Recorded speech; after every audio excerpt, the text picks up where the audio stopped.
नन्हे मुन्ने बच्चे, तेरे मुट्ठी में क्या है? मुट्ठी में है तकदीर हमारी। जी हाँ, तकदीर तो बच्चे के मुट्ठी में होती है, लेकिन तकदीर बनाने का काम ईश्वर के साथ में माता पिता करते हैं। जागरूक माता पिता अपने बच्चे के छोटी से छोटी हरकतों के ऊपर बहुत गहराई से ध्यान देते हैं। स्वामी विवेकानंद जी कहते हैं, समाज और देश की रीढ़ की हड्डी यह युवा शक्ति कहलाती है। जिस देश की युवा शक्ति मजबूत है, उस युवा शक्ति की वजह से देश प्रगत और उन्नत होता है। लेकिन इस युवा शक्ति के सामने आने वाले कुछ सालों के बीच में एक बड़ा संकट मंडरा रहा है, उसका नाम है ऑटिज्म। इस समस्या के चलते 68 में से एक बच्चा, यानी कि दिन में 46,000 बच्चों के पीछे 1122 बच्चों इस समस्या से ग्रसित है। यानी कि साल भर में इसका आंकड़ा 14,09,000 की संख्या के बीच में ऑटिज्म ग्रसित युवा शक्ति ग्रसित हो रही है। यह बहुत गंभीर समस्या आने वाले कुछ समय में देश के सामने तैयार हो रही है। नमस्कार, मैं आप सभी का भावसा स्वागत करता हूँ भावसा और किस्से हिंदी अनुवादित संस्करण में। आप देख रहे हैं तारे जमीन पर मालेगांव में। तारे जमीन पर मालेगांव में भी, जी हाँ, मालेगांव में भी ऑटिज्म के शिकार और ग्रसित बच्चों की संख्या दिन पे दिन बड़े तेजी से बढ़ती जा रही है। आप परिवार के ओर से जब माँ बाप इस समस्या का समाधान ढूंढने के लिए मेट्रो सिटी की ओर जाते थे, बड़ी घोर निराशा होती थी। और इस समस्या का समाधान मालेगांव के बीच में ग्रसित बच्चों के लिए एक आशा का किरण लेकर मालेगांव शहर में भी जिसका उद्गम हो चुका है, जिसका सूर्योदय हो चुका है, जिसका आगाज हो चुका है, उसका नाम है ब्लू सोल थेरेपी सेंटर। तो आइए चलते हैं ब्लू सोल थेरेपी सेंटर, जानते हैं क्या है ऑटिज्म। ऑटिज्म इस विषय के ऊपर काम करने वाले ब्लू सोल इस थेरेपी सेंटर के संचालक जानते हैं इनकी राय क्या बनती है। तो आइए मिलते हैं मिस्टर सचिन जी यादव से।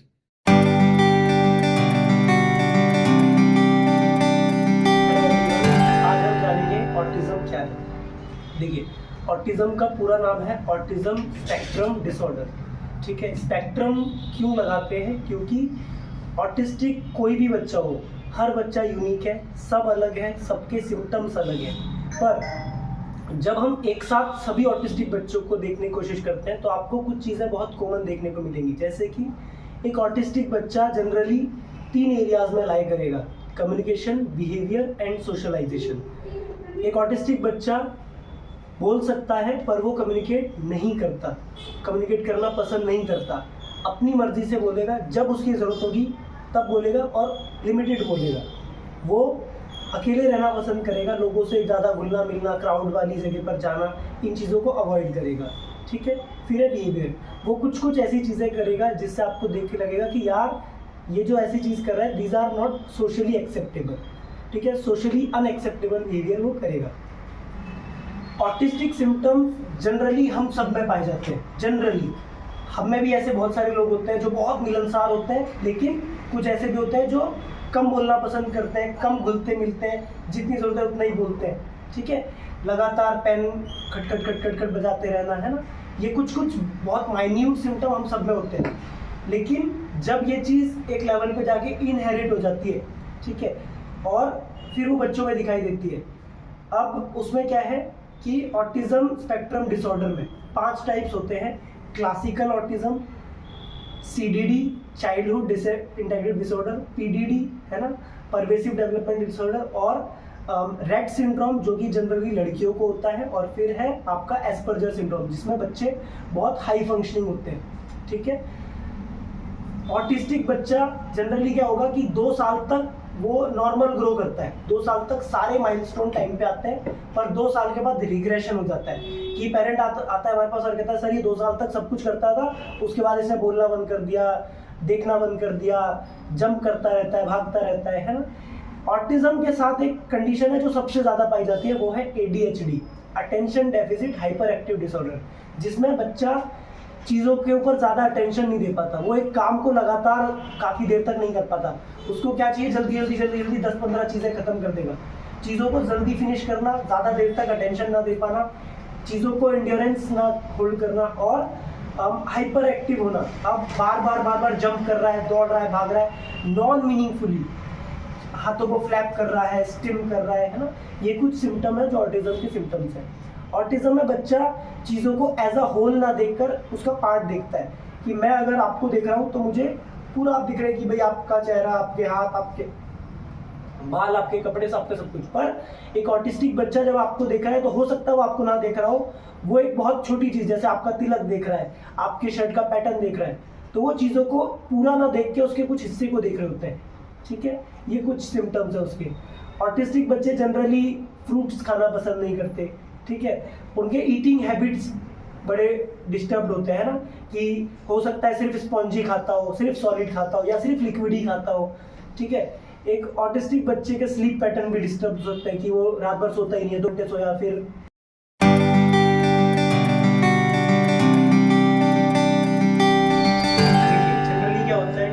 बच्चे को ऑटिज्म डायग्नोस हो गया, अब पेरेंट बहुत परेशान हो जाता है कि अभी क्या करें क्या करें क्या करें। थेरेपी करवाने के बाद भी वो कई बार उनके फ्यूचर को लेके परेशान रहता है कि आज तो हम हैं, हम इसका टेक केयर कर पा रहे हैं, पर कल को जब हम नहीं रहेंगे तो इसका क्या होगा। ठीक है, तो हमारी सबसे ज़्यादा कोशिश, सबसे ज़्यादा पेरेंट के साथ जो बात होती है वो यही होती है कि आप पूरी कोशिश इस बात पे करें कि बच्चा लगभग हर एरियाज में अपनी हर चीज़ को इंडिपेंडेंटली करे। अगर वो खुद से खुद की सारी चीज़ें कर पा रहा है, इसी चीज़ के लिए सारा फोकस रहता है ना। फिर है कि हमारे पास पेरेंट आते हैं, वो कहते हैं सर आप तो बस इसको बोलना सिखा दो, आप तो बस इसको इतना करा दो, हमें नहीं चाहिए कि ये स्कूल जाए या स्कूलिंग करे या पढ़ाई लिखाई करे, हमारे पास इतना है कि ये पूरी ज़िंदगी बैठकर खाएगा, बस ये ठीक हो जाए। ठीक है, तो कुछ लोग परेशान होते हैं स्कूलिंग के लिए, कुछ होता है कि भाई बस इतना ठीक हो जाए कि अपने आप को देख ले, हमें कुछ ना भी करे, इतना भी चलेगा। लेकिन मेरा कहना ये है कि जब भी एक बच्चे को ऑटिज्म डायग्नोस होता है तो ऐसा नहीं है कि फ्यूचर नहीं है, फ्यूचर बहुत है। क्यों? एक ऑटिस्टिक बच्चा जहाँ आई कांटेक्ट नहीं करता, टेंशन पुअर है, वहीं पे वो अगर किसी स्किल को सीख गए, कि सोचो उसने साइकिलिंग सीख ली या राइटिंग सीख ली, पेंटिंग सीख लिया, कुछ भी सीख लिया, कंप्यूटर वगैरह सीख लिया, तो अगर उसने कोई स्किल सीख ली, उसका कोई कंपटीशन नहीं है। हमारे बच्चे डिस्ट्रैक्ट नहीं होते, वो एक बार अगर कोई काम कर रहे हैं तो उसमें खो जाते हैं। अगर उसने स्विमिंग सीख लिया, उनको टायर्डनेस फील नहीं होता, वो थकते नहीं है, उनको सेंसेशन फील नहीं होते जलने का, या है ना। तो अगर उसने कोई स्किल सीख ली तो उसका कोई भी कंपटीशन नहीं है, वो सबको बीट करता है। फिर ऐसा नहीं कि सिर्फ स्टेट लेवल तक या नेशनल लेवल तक, इंटरनेशनल लेवल तक इनके लिए चीज़ें हैं, स्पोर्ट्स है, हर चीज़ें है ना। पैरा ओलंपिक है, पैरा ओलंपिक में सबसे ज़्यादा गोल्ड इंडिया लेकर आता है। ठीक है, इतने नॉर्मल ओलंपिक में नहीं आता जितना पैरा ओलंपिक में आता है। तो आपके बच्चे को अगर कोई छोटी सी भी स्किल आती है, गोला फेंक वगैरह कुछ भी, तो उसके लिए बहुत स्कोप है। ठीक है, और गवर्नमेंट भी इस चीज़ को बहुत प्रमोट कर रही है। अब सोचो आपके बच्चे को ऑटिज्म है, तो आपने सबसे ज़्यादा कोशिश ये करनी है कि आप उसके हर एरियाज में ये चेक करें कि वो किस एरिया में सबसे अच्छा है, उसका इंटरेस्ट कहाँ पे है, किस चीज़ को आप आगे लेकर जा सकते हो, ऐसा। फिर कॉजेज में जब आता है कि भाई एक होता है वर्चुअल कॉज, एक होता है कि बच्चे को जन्म से है ना। वर्चुअल यानी कि जब बच्चे को स्क्रीन टाइम मिला, कि बच्चा पैदा हुआ, मम्मी पापा दोनों वर्किंग थे, बच्चे को भर भर के फ़ोन मिला, टीवी मिली, स्क्रीन मिला, बच्चे को मेड संभालते थे, आया वगैरह, और बच्चे के हाथ में दिन और रात फ़ोन रहता था, इसलिए उसने ऑटिस्टिक सिम्टम डेवलप कर लिए, इसलिए उसका सारा डिले हो गया। तो जब स्क्रीन टाइम की वजह से ऐसा होता है तो बहुत सारे केसेस होते हैं कि बच्चा एकदम रिकवर हो जाता है। पर बच्चे को अगर जन्म से है, पेरेंट ने बहुत ध्यान रखा, सब कुछ ठीक था, लेकिन उसके बाद भी है, तो वहाँ पे चीज़ें देर तक चलती है, थेरेपी लॉन्ग लास्टिंग चलती है।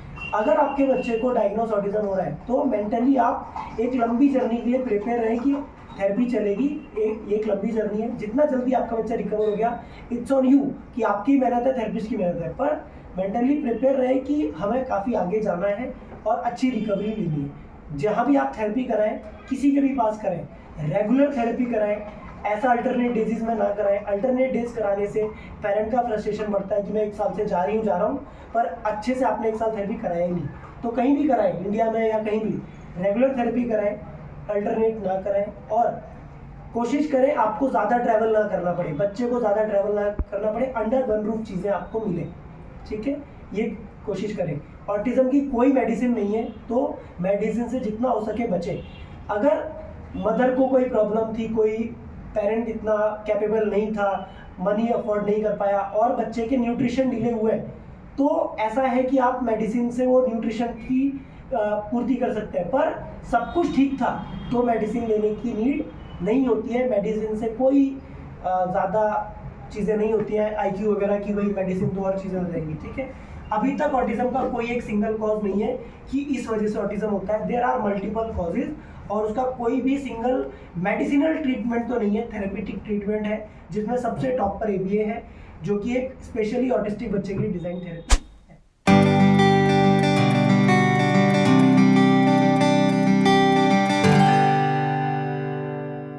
Hello everyone, my self Sachin Yadav. मैं दिल्ली का हूँ। दिल्ली से 2021 में मैं पहली बार नासिक आया। नासिक में मैंने 2 साल सेंटर चलाया। तो वैसे तो मैंने पूरे इंडिया में लगभग सारे सेंटर्स पे काम किया है, चाहे पुणे हो, नवी मुंबई हो, रायपुर हो, रांची हो, दिल्ली हो, लगभग हर एरियाज में मैंने काम किया है। पर नासिक की जर्नी, महाराष्ट्र की जर्नी 2021 से स्टार्ट हुई। उससे पहले मैं पुणे गया था। नासिक से फिर हम मालेगांव आए। नासिक में जो बच्चे हमारे पास मालेगांव से डेली ट्रैवल करके आते थे 100 किलोमीटर 150 किलोमीटर, वो बच्चे क्या होते थे, आने जाने में ही टायर्ड हो जाते थे, थक जाते थे, फिर वो थेरेपी में उतना इफेक्टिवली काम नहीं करते थे। हम पेरेंट को सजेस्ट करते थे कि भाई आप शिफ्ट करके थेरेपी कराएं तो आपको ज़्यादा बेहतर रिजल्ट मिलेंगे। डेली बेस पे ट्रैवल करना एक्सीडेंटल कॉज भी करता है कि भाई आप डेली ट्रैवल अच्छी बात नहीं है ना। तो वही वहाँ के जो पेरेंट्स हमारे पास आते थे, उन्होंने मालेगांव के लिए रिक्वेस्ट किया कि सर आप यहाँ ओपन करें। तो यहाँ पे जब हमें बच्चों ने इंश्योर किया, पेरेंट्स ने इंश्योर किया, तो हमने यहाँ सेंटर स्टार्ट किया। यहाँ पर आने के बाद हमने सबसे पहले सोएगांव स्टार्ट किया। सोएगांव में जो सेंटर छोटा पड़ा, फिर हमने यहाँ पे स्टार्ट किया, है ना। सबसे ज़्यादा बच्चे अभी तक मालेगांव में ही ठीक हुए हैं, क्योंकि यहाँ पे आने के बाद हमें ज़्यादा प्रॉब्लम नहीं आई, हमें बार बार शिफ्ट नहीं करना पड़ा। एक बार जो हमने शिफ्ट किया वो भी हमने हमारी ही वजह से किया, क्योंकि हमें सेंटर स्पेस कम पड़ा। हमने आज तक का सबसे बेहतरीन सेंटर बनाया, मालेगांव का सेंटर बनाया, फ्री माइंडों पे काम किया। 8 से 10 बच्चे हमने यहाँ पे ठीक किए।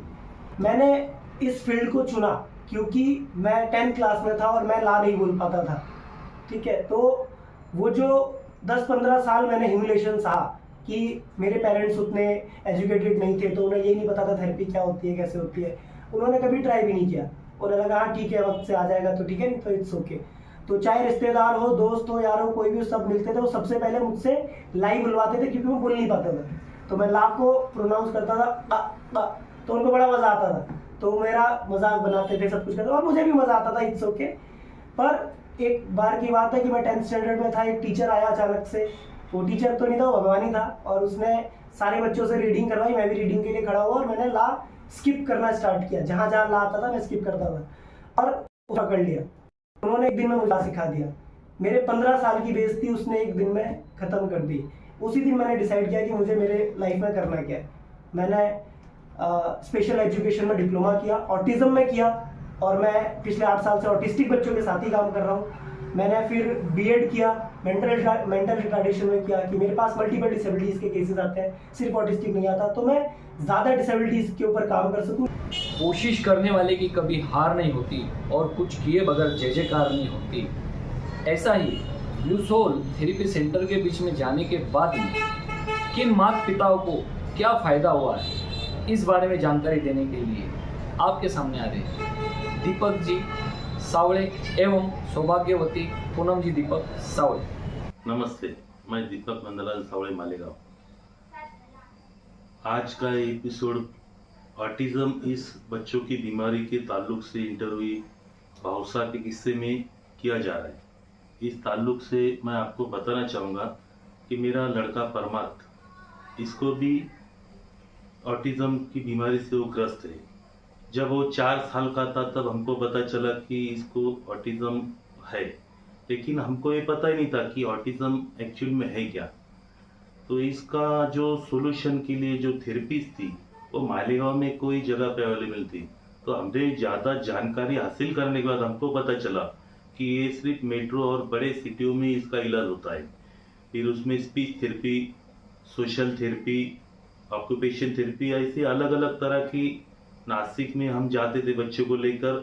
तो सब स्पेशलाइजेशन था, जैसे दांत का डॉक्टर, आँख का डॉक्टर अलग, पेट का डॉक्टर अलग, हार्ट का डॉक्टर अलग। लेकिन हमारा 3-4 साल स्ट्रगल करने के बाद हम बच्चे को नासिक लेके जाते थे। तो उसमें होता क्या था कि पैसा, वक्त और काफ़ी सारी हमको दिक्कतों का सामना करना पड़ता था। लेकिन ब्लू सोल नाम की ये संस्था मालेगांव में पिछले 1 साल से काम कर रही। हम उसके साथ में 6-7 महीने पहले ज्वाइन हुए। तो एक मालेगांव में काफ़ी सारे बच्चे ऑटिज्म के, जिसमें जो पेरेंट्स थे उनको पता नहीं है कि इतना अच्छा इंस्टीट्यूट मालेगांव में आई है। तो एक अच्छा सहूलियत मालेगांव के बच्चों के लिए और पेरेंट्स के लिए हुई, ये मैं आपको बताकर खुशी से बताना चाहूँगा। अब नासिक में हम काफ़ी सारे डॉक्टर्स और इंस्टीट्यूट में गए, लेकिन उनमें और इनमें जो फर्क हमको महसूस किया कि ये जो टीम है ब्लू सोल की, ये काफ़ी डेडिकेशन से काम करती है। और उसका जैसे जो फर्क हमको लगा हमारे बच्चे में कि बहुत ही उनका डेडिकेटेड काम और बहुत अच्छा सिलेबस। डिग्री तो काफ़ी सारी इंस्टीट्यूट और डॉक्टर्स के पास होती है, लेकिन जो हार्डली वो काम करके, जो मेहनत तो बच्चों पे लेते हैं, जो उन्होंने सिलेबस बच्चों के लिए किया है, वो वाकई में हमको सबसे अलग लगा। और उसका बेनिफिट मेरे बच्चों को दिखा, 100% दिखा हमको। और एक ऐसे ये बच्चे तारे ज़मीन पे है, ये बच्चों में कुछ बीमारी नहीं है, वो उनकी सिर्फ स्थिति है। और ये बच्चे, मैं एक माँ, परम की माँ होने की वजह से बता सकती हूँ कि ये बहुत बड़ी, एक माँ के लिए तो एक वीक पॉइंट रहता कि अपना बच्चे को एक प्रॉब्लम वो मानती ही नहीं। लेकिन हम सभी माँओं को जिनके बच्चे ऑटिज्म से ग्रस्त थे, सब माँओं ने देखना चाहिए कि हमारे लिए स्टार बन के आए हैं, ये कुछ अलग से करने वाले हैं। और अब्दुल जी कलाम जो है वो भी ऐसे ही थे, यानी ये इनकी दुनिया ही अलग है। लेकिन हमारे लिए बहुत ही ज़्यादा मुश्किल था ये वक्त। लेकिन ब्लू सोल आया, ब्लू सोल में जाके अभी 6 महीने परम को हो गए। 6 महीनों में परम में बहुत ज़्यादा बदल हमको दिखे। उस अभी परम पहले सीटी बजती थी कुकर की तो रोता था। हम शादियों में जाते तो हम पार्किंग में बैठते थे, उसके पापा पहले जाते थे, उसके बाद मैं जाती थी। उसको ऐसा यानी ये दुनिया, उसकी दुनिया और हमारी दुनिया अलग थी। लेकिन ब्लू सोल ने उनकी दुनिया से हमारी दुनिया में लाने के लिए जो वर्क कर रहे हैं, इसके लिए मेरे तरफ से बहुत बड़ा सैल्यूट है ब्लू सोल को। और मैं एक माँ बोल रही हूँ, ऑटिज्म मैंने परम के वजह से मेरा करियर छोड़ दिया, लेकिन ऐसा कुछ नहीं है। उनके लिए उनकी दुनिया में जाना एक माँ के लिए इससे बड़ा कोई सुख नहीं। और परम में जो मैंने बहुत सारे बदल देखे, तो मुझे ऐसा लगता है कि दुनिया में कुछ भी करने, यानी हम एक बार एक माँ ने थाम लिया कि मैं मेरे बच्चे के लिए करूँगी, तो वो सब कुछ कर सकती है। यानी अभी परम 10 साल का हो गया है, लेकिन सर भी बोले थे कि लेट हो चुका है, लेकिन इसका कोई नहीं रहता। Well begun is half done, यानी अच्छी शुरुआत हुई तो काम आधा हो गया है। एंड विल फाइंड अ वे। जब हमारी मन से इच्छा होती है, एक माँ पापा ने सोच लिया कि हमको करना है, समाज को हम साथ में लेके, हमारी माँ अपना पूरा फैमिली, पूरा समाज, सोसाइटी, उनके जो फ्रेंड्स लोग हैं वो, और टीचर्स और ब्लू सोल की टीम जब साथ में रह जाएंगी, तो सच में हमारे बच्चे भी, हम दूसरे बच्चों को देख के हमें लगेगा नहीं कि हमारे बच्चे ऐसे ही रहेंगे। सच में हमारे बच्चे भी उन बच्चों के जैसे ही दौड़ेंगे, खेलेंगे, उनकी दुनिया से हमारी दुनिया में आएंगे। और सच में ब्लू सोल की पूरी टीम के लिए मैं थैंक्स कहना चाहती हूँ दिल से। Thank you so much Blue Soul team, thank you so much. जी दर्शकों, आज का यह एपिसोड आपको कैसा लगा है, इस बारे में आप विस्तृत हमें कमेंट के बीच में आपकी राय ज़रूर दीजिए। इस जानकारी अगर आपको अच्छी लगी हो, इसे लाइक कीजिए, सब्सक्राइब कीजिए और अपने मित्रों तक आने वाले सुदृढ़ भारत के लिए, इस भारत माता का अखंडता अबाधित रखने के लिए जो नया शत्रु ऑटिज्म नाम का सामने आया है, इस समस्या का डटकर सामना करने के लिए इस जानकारी को सार्वजनिक कीजिए।